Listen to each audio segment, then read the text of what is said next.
नमस्कार। चीन के साथ लद्दाख में सीमा विवाद के बीच भारत में कुछ ऐसी आवाज़ें लगातार सुनाई दे रही हैं जो शक पैदा करती हैं। दरअसल राहुल गांधी और सेना के कुछ रिटायर्ड अधिकारी लगातार लद्दाख को लेकर ऐसी बयानबाजी कर रहे थे जिससे लोगों के बीच भ्रम फैला। हम जिन दो सैनिक अधिकारियों की बात कर रहे हैं वो हैं retired lieutenant general HS. Panag और रिटायर्ड कर्नल अजय शुक्ला। यही वो लोग थे जो सेना के खंडन के बावजूद लगातार कह रहे थे कि चीन ने भारत की बड़ी ज़मीन पर कब्जा कर लिया है। सोमवार और मंगलवार की रात गलवान वैली में हुई झड़प के बाद यह बात पूरी तरह से साफ हो गई है कि ये तीनों झूठ बोल रहे थे। कौन है ये तीन लोग, आइए जानते हैं। राहुल गांधी पिछले कुछ हफ्तों से लगातार ऐसे बयान दे रहे हैं जिनसे वास्तव में देश के लिए उनकी निष्ठा पर ही शक पैदा होता है। पहले उन्होंने सरकार से सवाल पूछा। सरकार ने जवाब भी दिया कि दोनों सेनाएं आमने सामने हैं, लेकिन ऐसा नहीं है कि चीन हमारे इलाके में घुस आया हो। सेना ने भी आश्वासन दिया, लेकिन राहुल गांधी नहीं माने और कभी मीडिया रिपोर्ट्स तो कभी चीन के दुष्प्रचार के आधार पर बयानबाजी करते रहे।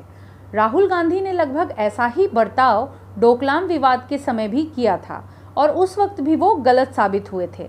राहुल के इशारे पर कांग्रेस नेताओं ने तो सारी मर्यादाएं तोड़ दी और सेना प्रमुख और सेना को लेकर भी अपमानजनक बातें कह डाली।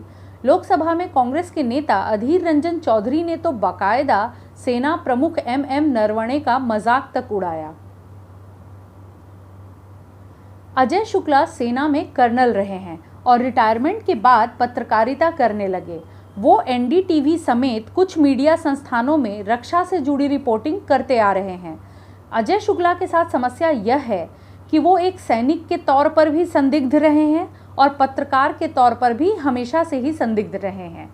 उन पर कांग्रेस के ज़माने में डिफेंस सौदों में दिलचस्पी लेने के आरोप लगते रहे हैं।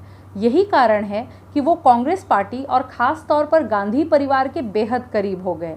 2013 में इनाम के तौर पर कांग्रेस ने उन्हें डीडी न्यूज़ का संपादक बना दिया था।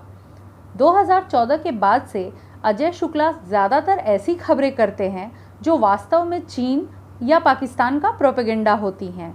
राहुल गांधी ने उनके एक ऐसे ही लेख को रीट्वीट भी किया था। लेफ्टिनेंट जनरल पनाग का सबसे बड़ा परिचय है कि 2014 के लोकसभा चुनाव से ठीक पहले वो आम आदमी पार्टी में शामिल हो गए थे। वो अभिनेत्री गुल पनाग के पिता भी हैं। सेना के अधिकारी के तौर पर वो सम्मानित माने जाते रहे हैं, लेकिन राजनीति में आने के बाद से उनकी बातें संदेह पैदा करने वाली हैं। भारत चीन के सैनिक अधिकारियों की मुलाकात से ठीक पहले 4 जून को उन्होंने द प्रिंट नाम के वेब पोर्टल में लिखा था कि चीन ने भारत की बड़ी ज़मीन पर कब्जा कर लिया है और अच्छी खासी संख्या में उसके सैनिक भारतीय इलाके में आ गए हैं।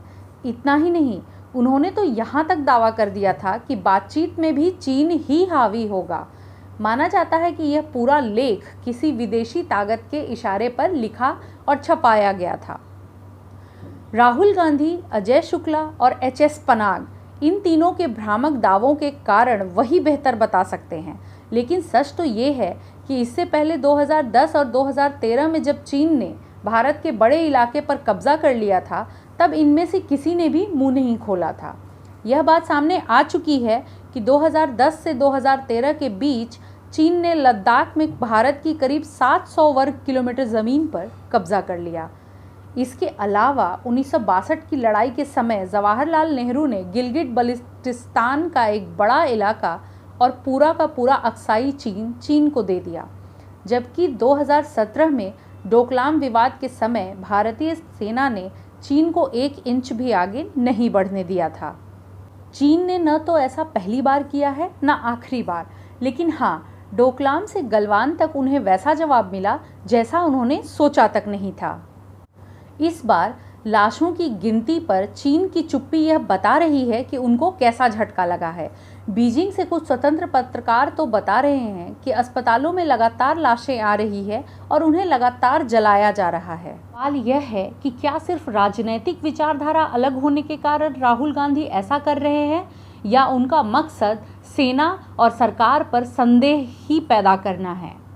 ऐसी विषम परिस्थिति में हमें चाहिए कि हम सेना पर भरोसा रखें और लोगों का मनोबल बढ़ाएं जो हमारी रक्षा कर रहे हैं। अगर ये जानकारी आप सभी को अच्छी लगी हो तो कृपया वीडियो को लाइक, शेयर और सब्सक्राइब ज़रूर करें। साथ ही नोटिफिकेशन के लिए बेल आइकन दबाएं। धन्यवाद।